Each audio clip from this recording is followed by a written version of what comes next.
Welcome back to our channel.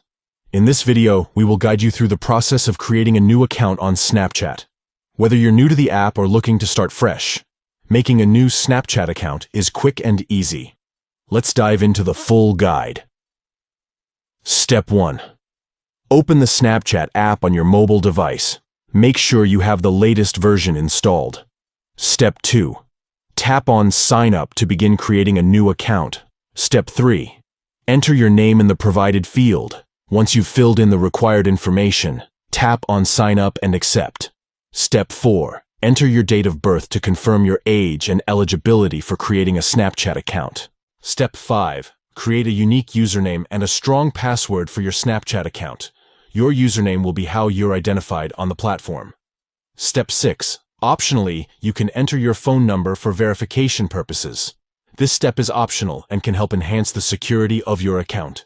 Thank you for watching our full guide on how to make a new account on Snapchat.